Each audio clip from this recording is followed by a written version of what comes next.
Hey guys, welcome back to my channel. I hope everyone's having a great day today. So today's video, as you can tell from the title, I'm finally unboxing my April Boxycharm box. We're going to start off with the base box today. So I'm going to show you really quickly everything that I got, and then we'll go into the try on portion of the video. If you like these type of videos, or if you like makeup or Boxycharm in general, that was Lila. Then make sure to keep on watching this video, of course, and take a quick second and hit that subscribe button to become part of the Wolfpack family today. Now, let's get into it.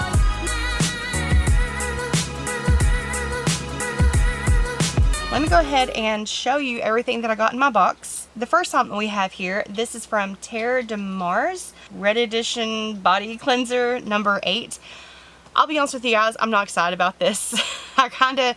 I really wish Boxycharm would stop putting this type of product in the box, unless it's like in the Luxe box, because that one is a little bit of a mixture of lifestyle, skincare, beauty. Like this, I think would be a better fit for that box. I'm not excited about it.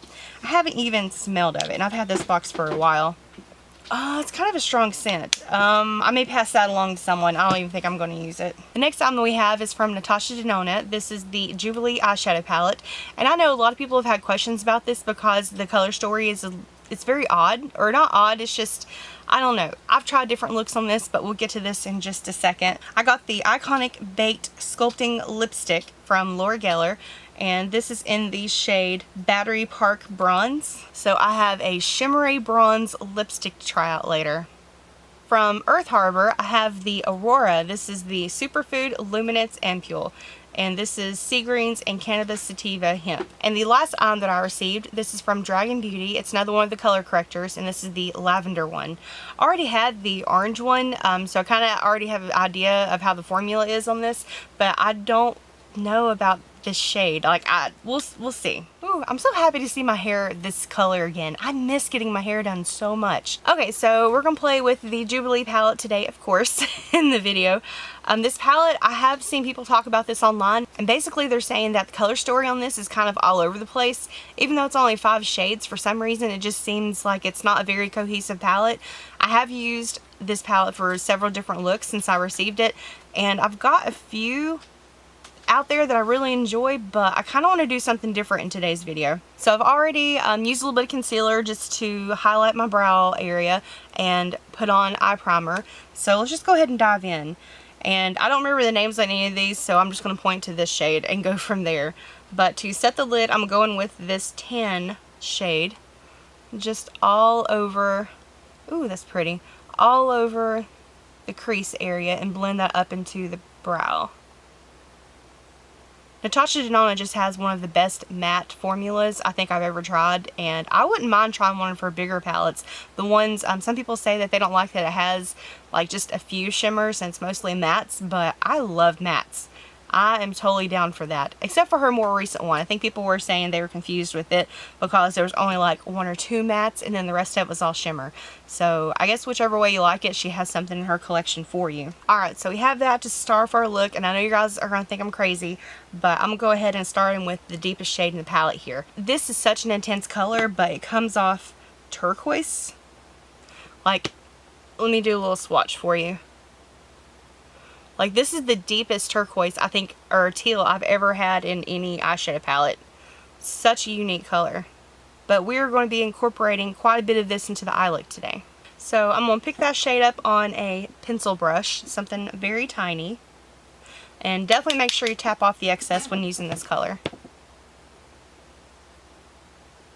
And I'm basically just winging out this color here on the outer corner of my eye. And don't worry about making it precise, because I'm going to clean this up here in a minute and give you a very, very sharp edge. This is just to go ahead and make sure we get enough of that pigment laid down. And we're going to back in with that first brush and just lightly blend the edges on this so it's a little bit smoother.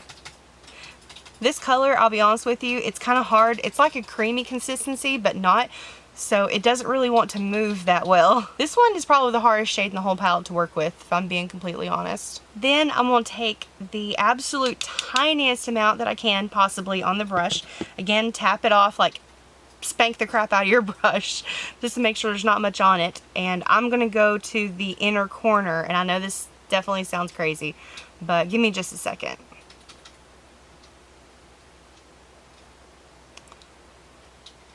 So this is almost like we're doing a graphic liner, except without liner, we're just using shadow.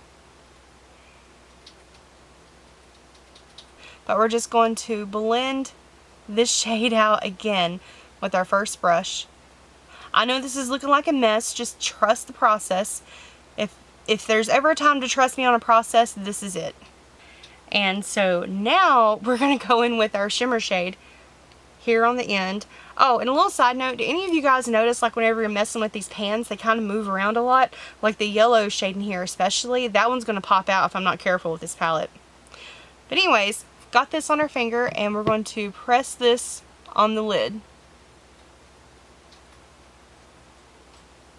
And I'm going to go in with a brush also, just a flat shader brush, and put that pigment closer to where I put that darker line here in the inner part. And we're going to take it over the teal shade that we put on the outer corner as well. And I'm going back in with that blue shade just because I'm kind of using it sort of like an eyeliner. I'm going in just a little bit along the lash line. If you go over this several different times, kind of like overlapping the deep blue shade and the green shimmery shade, it makes them blend a lot better. And now you can do this or not, it's totally up to you, but I'm going to take just a tiny bit of this yellow here and press this on the very innermost corner of the eye just so that it brightens it a little bit on the inner corner. Okay, so I went ahead and finished up the other eye off camera, and I did a little bit of wing eyeliner and mascara. A little side note, if you're still trying to figure out how to do wing eyeliner like I am, I have hooded eyes, so I really have a hard time with it. But you can kind of use, whenever you clean up your eyeshadow, you can kind of use this as your guide. And then if you mess up as you go in, you can go over with the darker eyeshadow and it kind of blends it in and gives you, it's like a little extra forgiveness in your eyeliner technique. So that's what I did today. And I know that this is a strong look. Not everyone's going to like this. But I think I'm just wanting to go more for like a mermaid vibe, especially since my hair is pink. I always do this. I always want to go mermaid whenever I go pink with my hair. And yeah, and I think this is a very interesting look, especially with the kind of like the graphic liner look on the inner portion of the eye. It's just, this is very different for me. I don't really wear this type of look very often, but I just wanted to play mostly with this green. That green in here is so pretty. It is probably my favorite shade in the whole palette aside from the yellow. No, I think it's the green. The green's my favorite. I really enjoy that one. But anyways, we're going to continue on with the look and we're going to try out the next item. This is from Earth Harbor, the Superfood Luminance Ampule. And now I don't have anything on my skin. I did use a cleanser, the Fresh Kombucha cleanser, and I really like that one, but for some reason it makes my skin shiny afterwards. I don't know if it's a residue it's leaving behind, but hopefully it won't give me any trouble with this. And I don't know exactly how much you're supposed to put on. This might be too much. I have no idea. The last time that I tried this, it was the last step of my skincare routine, so I didn't really worry about it too much. I used it before I went to bed, and wow, now my face is really shiny, and my face is reactive, which is why it's turning super, super red right now. My skin has been breaking out the last little bit. It has just been driving me absolutely crazy, but now it looks really bad. Like, you can see as soon as I start blending this out, it goes beet red. But I did a patch test of this several days ago, so I know I don't have any allergic reaction to it. I just have reactive skin, and anytime I go to put on skincare products, my face normally turns red for several minutes, and then it'll go away. So I'm going to press this into the skin and see if I can make sure it gets fully absorbed before I move on to moisturizer. Okay, so next we're going with the color corrector. Now, I saw a video that Boxycharm posted. A lot of their people were using this to correct the color in their under eyes. And I don't know if it's because, like, purple's normally made to offset yellow tones in your skin. I don't really have yellow tones, but I kept seeing them use this over and over for their under eyes and for brightening that way. So I kind of want to try it. Instead of using, like, the orange like I normally do, I want to try this for the under eye area, and I made sure I put on a little bit thicker of an eye cream because this stuff, it can kind of dry out a little bit. It has a weird smell. I will never get used to the smell of this stuff. It kind of smells like heavy chemicals. But let's just go ahead and try it out, see how it does. I just don't know how this is going to do. The color's pretty. That much I can say. And I'm just going to blend this out a little bit.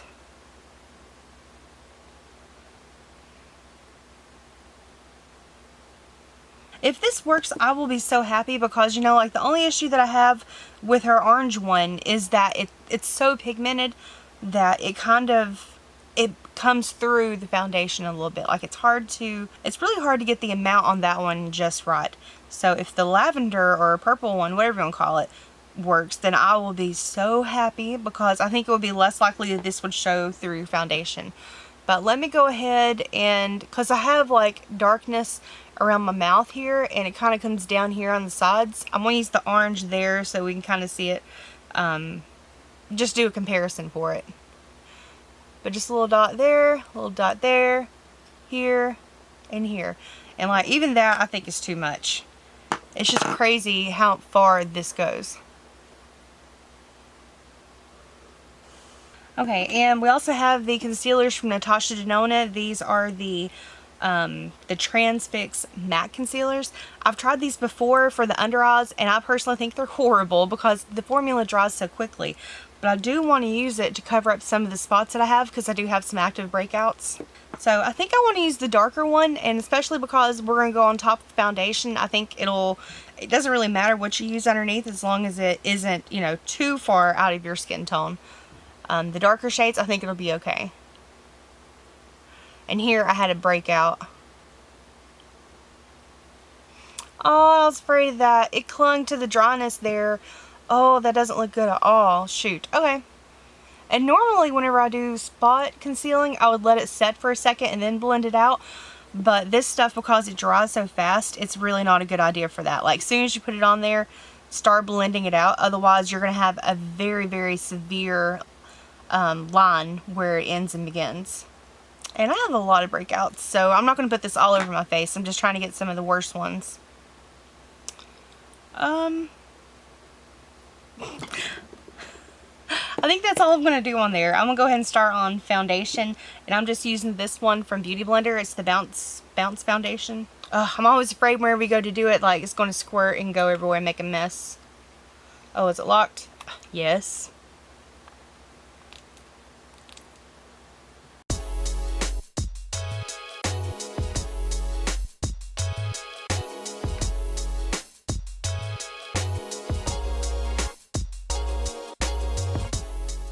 I love doing my eyeshadow. It's one of my favorite things, but there is something to be said whenever you put on foundation, especially if you have rosacea. I love seeing the redness getting covered up. I think I'm gonna have to stick with my orange or peach color corrector, but let's just try some concealer underneath and see if maybe I'm just being crazy and they're really onto something. But I'm using the Huda Beauty concealer and that stuff is full coverage. So if there's anything to cover, I think that would do it by itself right there. So it doesn't really look that bad in person, but you can still see I have darkness in the under eye area here. But I'm one of these people where it's not necessarily a deal breaker for me. It would be better to have it not there, obviously, but I think I've been living with dark under eye circles for so long. Maybe I've reached a point where I stopped caring as much. But this is definitely an improvement and I can appreciate that. So yeah, let's go ahead and finish up the rest of the face makeup. For a little bit of contouring, I have the Fenty Beauty Match Sticks, and this is in the shade Amber. Anytime I contour, this is what I use. I have a lot of people asking me what the shade is, and I don't know if I always put it in the description, but if I don't in the future, it's always this shade.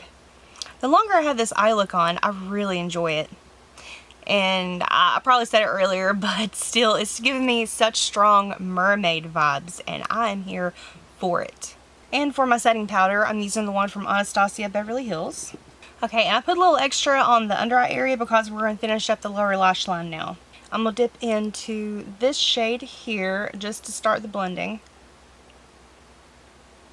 And then I'm going to go back into the pencil brush that I used in the deepest blue shade, and without picking up any more product, I'm literally just going to take the tiniest little bit there on the outer corner. That way it connects to the upper lash line. And I'm going to go back into that first blending brush and just make sure everything is smoothed out. It's just to add a little bit of smokiness to the lower lash line. That's pretty much the only reason why I'm doing this. But I wanted to make sure that I put that setting powder down first so that if there's any of that fallout from that blue shade, it won't be as difficult to get rid of it. And for inner corner highlight, I'm just going to take a super, super tiny brush into that yellow shade and place that for the inner highlight. And I'm going to go kind of crazy with it, just kind of go all over. It's a really good complement to the green. For my bronzer, blush, and highlight, I'm going to go in with the Ofra palette that we got.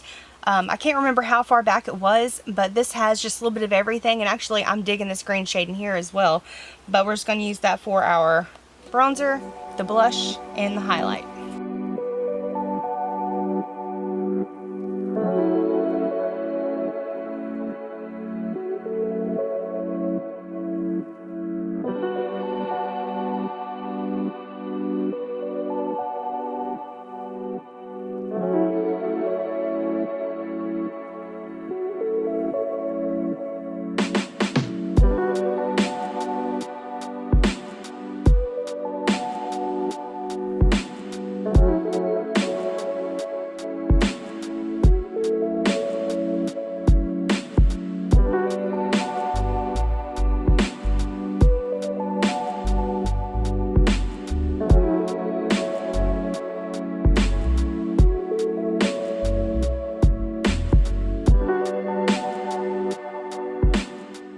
Alright, and the last thing I'm going to try out is the Laura Geller Baked Pigment Lipstick. And this is a metallic finish, and I know a lot of people don't like metallic finishes. I personally don't mind them, but this is such a bronzy shade. I hope it looks okay with this eye look. We'll see. And by the way, while I'm doing this, feel free to comment below what shade you got, if you got the same lipstick. So one little side note about this, while I don't really think that this color goes well with this look at all, I wasn't even thinking about it whenever I was messing with the green, but there's such a dip on this lipstick. It's really good for applying the lipstick, but also you can get super precise like it's your Cupid's bow.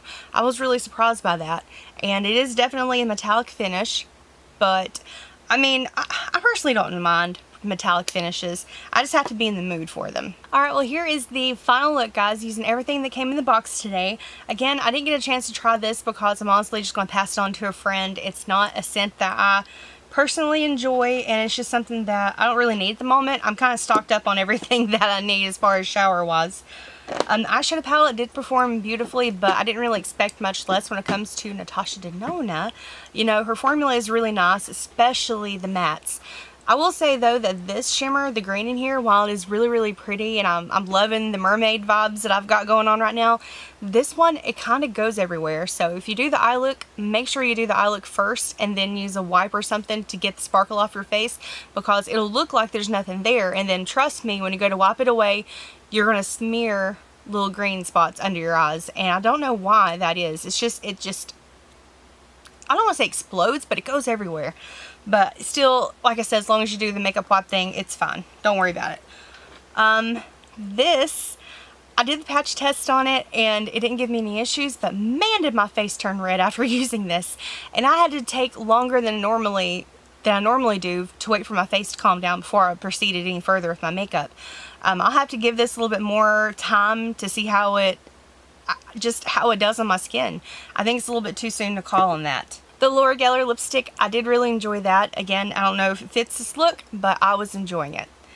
And what else? Oh, this Dragon Beauty thing. I'm getting rid of it. I'm just not. I actually prefer this formula a lot better. I just don't think I have the undertones that this would be effective against. This, on the other hand, I definitely do around my mouth, my under eyes. I have crazy dark under eye circles, and this one actually does pretty good. Just make sure you set it lightly with a little bit of powder before you go any further. And yeah, so the box this month, while it wasn't my favorite box, I'm just being completely honest with you guys. I think it was okay. I think for me, this is probably my favorite thing out of the box, but of course it's Natasha Denona. I think it's going to be a lot of people's favorite thing.